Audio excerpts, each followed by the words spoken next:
Well, it's been 6 years since we last saw Fox Mulder and Dana Scully.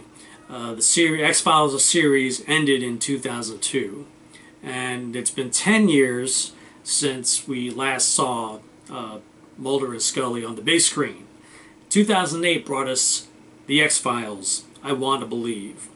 It's, like I said, 10 long years since the last cinematic adventure, and to most people that would be too long of a period between films, and that might have been probably the reason why I Want to Believe had such a lukewarm welcome when it came back to the big screen.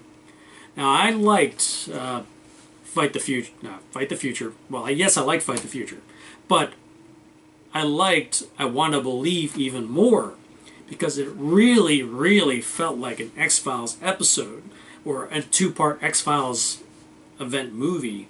And I'm sure a lot of people were down on it because it did feel like too much of an episode and didn't feel like an event film. Kind of like, say, Star Trek III: The Search for Spock, or Star Trek Insurrection, where it seemed kind of not as epically scoped that a movie would warrant, and it seemed too small. But I really appreciated the fact that that I Want to Believe was small and consolidated and very much a standalone film. It's not overly dependent on what you know about the series. I mean, there are references to past events in the series, but it's nothing that will greatly impact the movie itself. But it clearly picks up the story of Fox and Dana years after the X-Files ended and they're moved on with their lives. But an event occurs where the FBI calls upon them for their assistance to help find a missing FBI agent before she's killed.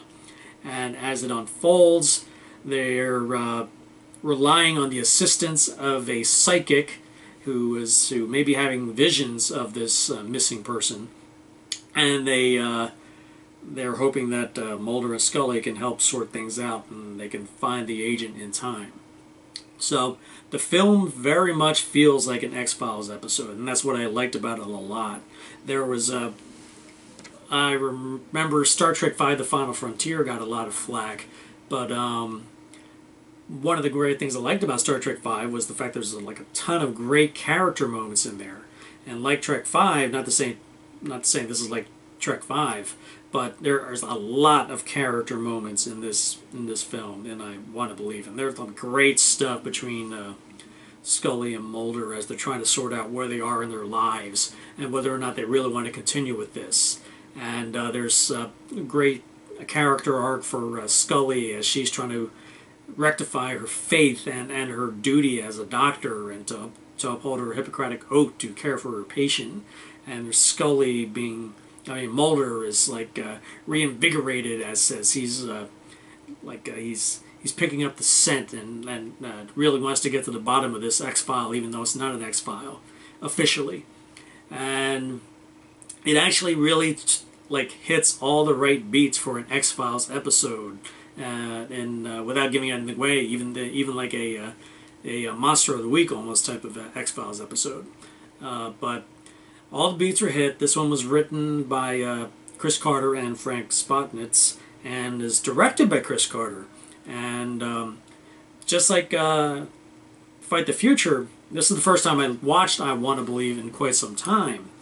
And looking at it again, I liked it a lot, even more. And I liked it even more than I Fight the Future. So the X-Files, I Want to Believe, I would give 4 stars out of 5.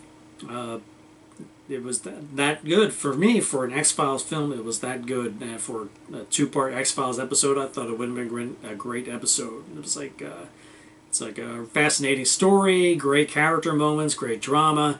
It moved along at a nice clip. It had great turns by Billy Connolly as the psychic, Amanda Peet as one of and Exhibit as the FBI agents, and the fascinating case that Mulder and Scully are following leads to some intriguing, gruesome discoveries. And that's some of the great things you just love about the X-Files. So X-Files, I want to believe 4 stars out of 5. Definitely the better of the two of the X-Files film.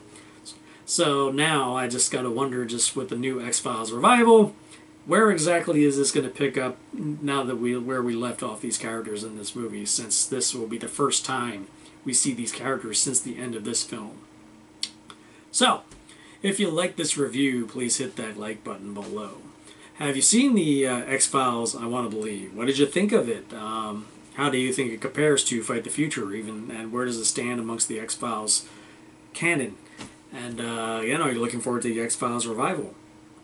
So if you comment below and let me know. If you haven't already, please subscribe to my channel so you can stay on top of my reviews as they come in. And when you have the opportunity, please do check out ErnieTrinidad.com. So, until next time, we'll see you at the movies.